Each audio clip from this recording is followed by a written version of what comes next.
बिस्मिल्लाहिर्रहमानिर्रहीम। अस्सलाम वालेकुम। Welcome to my channel. आज मैं आपके साथ बीफ के पाए बनाने की रेसिपी शेयर कर रही हूँ, जो कि इंतहाई टेस्टी बनकर तैयार होते हैं। पायों का अपना एक टेस्ट होता है, इसका एक अपना जायका होता है, तो लिहाजा हम इनमें ऐसे मसाले ऐड करके इनको रेडी करेंगे कि जिससे पाए पाए ही लगें, कोरमा ना बने। तो लिहाजा बहुत ही माइल्ड से मसालों से हम इनको तैयार करेंगे। हम इनको इस तरह से कुक करेंगे कि एक तो ये बहुत ज़्यादा सॉफ्ट बनेंगे, दूसरा इनका शोरबा बहुत ही ज़्यादा लुआबदार तैयार होगा। रेसिपी बेइंतहा ज़बरदस्त और बनाना बहुत ही आसान है। रेसिपी अगर अच्छी लगे तो इसको लाइक और शेयर करें अपनी फैमिली मेम्बर्स और फ्रेंड्स के साथ, और अगर मेरे चैनल पर न्यू हैं तो इसको सब्सक्राइब करना ना भूलें। तो चलें आ जाएं, फिर टाइम को वेस्ट किए बिना रेसिपी बनाना स्टार्ट करते हैं। रेसिपी बनाने के लिए मैंने 2 बड़े के पाए लिए हैं। इनको मैंने साफ़ करने के बाद अच्छे से वॉश कर लिया है। पायों की जो अपनी एक ख़ास हीक होती है, उसको ख़त्म करने के लिए इनको हम एक पॉट में ऐड करेंगे और इतना पानी इसमें डाल देंगे जिसमें ये अच्छे से डिप हो जाएं। अब हम इनको हाई फ्लेम पे कुक करते हुए 1 से 2 जोश दिलवाएंगे। जैसे ही इनको 1 से 2 बॉयल आ जाएं तो हम इस पानी को स्टेन कर देंगे।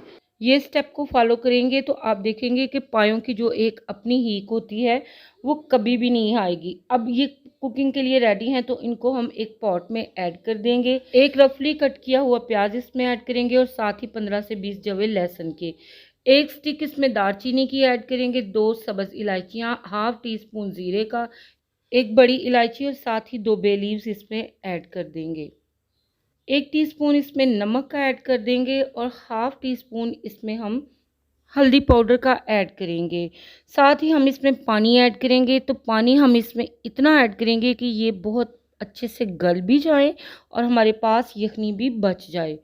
तो इसमें मैं तकरीबन 2 लीटर के बराबर पानी ऐड करूँगी, क्योंकि इसको मैंने स्लो फ्लेम पे तकरीबन 2 से ढाई घंटे के लिए कुक करना है। तो कवर करके हम इसको पहले हाई फ्लेम पे 5 से 10 मिनट के लिए पकाएंगे, फिर फ्लेम को बिल्कुल स्लो कर देंगे और इसको 2 से ढाई घंटे के लिए कुक कर लेंगे, या जितने टाइम में ये अच्छे से गल जाएं। तो यहाँ पर देखें, इनको तकरीबन पकते हुए 2 घंटे हो चुके हैं और ये तकरीबन 95% तक गल भी चुके हैं। अगर आप इनको प्रेशर कुकर में प्रेशर देना चाहो तो उसके लिए कुकिंग का टाइम भी डिफरेंट होगा और पानी की मेजरमेंट भी इसमें डिफरेंट जाएगी। अब पायों की बोटियों को हम अलहदा कर लेंगे और यखनी को हम अलहदा से छान कर एक तरफ कर लेंगे। अब हम इसका मसाला रेडी करेंगे, तो इसके लिए हम एक खुले वेसल में 1 कटोरी ऑयल की ऐड करेंगे, 2 मीडियम साइज़ के प्याज स्लाइस में कट करके ऐड करेंगे और 15 से 20 लहसुन के जवे साथ ही इसमें ऐड कर देंगे। इनको हम मीडियम हाई फ्लेम पे फ्राई करेंगे ताकि प्याज और लहसुन का कच्चापन ख़त्म हो जाए।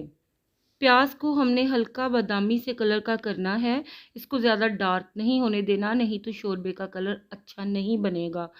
तो लिहाजा जैसे ही प्याज हल्का बादामी से कलर का हो तो हम इनको ऑयल से सेपरेट कर लेंगे, जैसा कि आप वीडियो में देख भी सकते हो।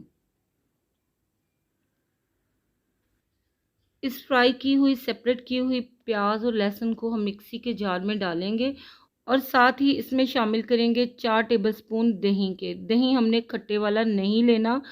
दही डालकर हम इसको अच्छे से बीट कर लेंगे और इसका एक स्मूथ पेस्ट रेडी कर लेंगे, जैसा कि आप देख भी सकते हो। अब इस मसाले का इस्तेमाल हम आगे चलकर करते हैं। अब इसी ऑयल में हम साबुत गरम मसाले ऐड करेंगे, तो 2 सब्ज़ इलायचियाँ इसमें ऐड कर देंगे, एक बड़ी इलायची इसमें ऐड करेंगे और 8 से 10 साबुत काली मिर्चें ऐड करेंगे, एक तेज़पात इसमें ऐड कर देंगे और एक स्टिक दालचीनी की हम इसमें ऐड कर देंगे। इन साबुत मसालों को हम ऑयल में 30 से 40 सेकंड के लिए क्रैकल कर लेंगे। जब इनकी बड़ी प्यारी सी खुशबू आने लगे और इनका फ्लेवर बड़े अच्छे से ऑयल में रिलीज़ हो जाए, तो जो मसाला हमने बीट करके रखा था वो हम इसमें ऐड कर देंगे। थोड़ा सा हम इनको भी फ्राई कर लेंगे, क्योंकि हमने इसमें दही ऐड करी थी, तो दही अपना पानी छोड़ेगी, तो लिहाजा थोड़ा सा हम इनको भी फ्राई करेंगे। और साथ ही अब हम इसमें ऐड करेंगे ड्राई स्पाइसेस। तो मैं 1 टीस्पून नमक का ऐड करूँगी, हाफ टी स्पून हल्दी पाउडर, 1 टीस्पून सुरख मिर्च पाउडर, हाफ टी स्पून इसमें ज़ीरा पाउडर, 1 टीस्पून धनिया पाउडर, 1 टीस्पून इसमें गरम मसाला पाउडर, ये मेरा होममेड है, और हाफ़ टी स्पून इसमें काली मिर्च पाउडर का ऐड कर देंगे। ये सारे मसाले ऐड करने के बाद हम इनकी बहुत अच्छे से भुनाई करेंगे।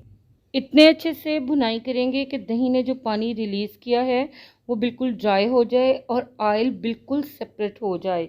तो तकरीबन 5 से 7 मिनट हम इसकी लगातार भुनाई करेंगे। तो यहाँ पर देखें 5 से 7 मिनट के बाद ज़बरदस्त सी मसाले की भुनाई हो चुकी है और ऑयल भी बिल्कुल सेपरेट हो चुका है। तो अब हम इसमें ऐड करेंगे यखनी से सेपरेट किए हुए पाई। पाई ऐड करने के बाद हम इनकी भुनाई कर लेंगे। तो बहुत ही केयरफुली, बहुत ही हल्के हाथों से स्पून को चलाते हुए हम इनकी भुनाई करेंगे ताकि ये बोटियां टूट ना जाएं। तो 7 से 8 मिनट के लिए हम इसकी बहुत अच्छे तरीके से मीडियम लो फ्लेम पे भुनाई करेंगे ताकि मसाले का बड़ा अच्छा सा फ्लेवर इन पायों की बोटियों के अंदर आ जाए। अच्छे से जब भुनाई हो जाए, ऑयल सेपरेट हो जाए, तो हम इसमें ऐड कर देंगे यखनी, जो कि हमने सेपरेट छान के रखी थी। यखनी ऐड करने के बाद अब हमने इनको मज़ीद मीडियम लो फ्लेम पे कवर करके 30 टू 40 मिनट के लिए मज़ीद पकाना है ताकि इनमें जो हल्की सी कसर है वो भी दूर हो जाए और साथ में ये मज़ीद गुदाज हो जाए और इनका लुआब शोरबे में बड़े अच्छे से निकल आए। तो यहाँ पर 40 मिनट तकरीबन हो चुके हैं इनको पकते हुए। तो आप एक पीस की कंडीशन देखो, माशाल्लाह से गोश्त ने हड्डियों को छोड़ दिया हुआ है। तो यही परफेक्टली कुक्ड पायों की निशानी है। पायों के शोरबे की ग्रेवी ना बहुत ज़्यादा थिक रखनी चाहिए कौरमे की तरह, और ना बहुत ज़्यादा रनी। तो ये बिल्कुल परफेक्ट कंसिस्टेंसी है और ये बिल्कुल परफेक्टली डन है। तो अब हम इसको डिश आउट करेंगे। तो माशाल्लाह अल्हम्दुलिल्लाह बहुत ही ज़बरदस्त हमारे बड़े के पाए बनकर तैयार हैं।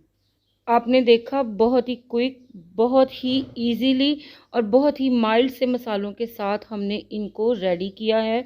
आप इनकी लुक देख सकते हो, माशाल्लाह बहुत ही ज़बरदस्त ये रेडी हुए हैं। गार्निश करेंगे इनको बारीक कट किए हुए सब्ज़ धनिए से और जूलियन कट अदरक से, और थोड़ा सा गरम मसाला इसके ऊपर स्प्रिंकल कर देंगे। अब मैं आपको एक पीस की लुक चेक करवाना चाहूँगी।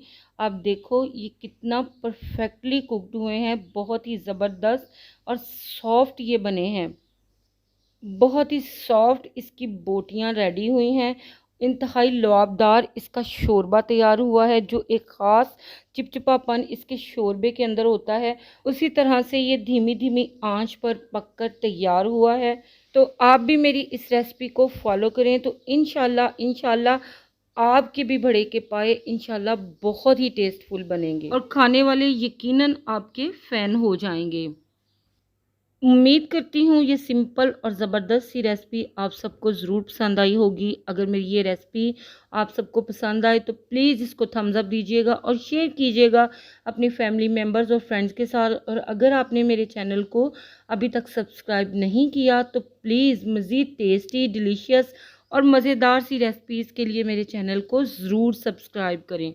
मिलते हैं नेक्स्ट वीडियो में नेक्स्ट रेसिपी के साथ। तब तक के लिए इजाज़त दीजिएगा। दुआओं में मुझे याद रखिएगा। Thanks for watching. Take care. Allah हाफिज़।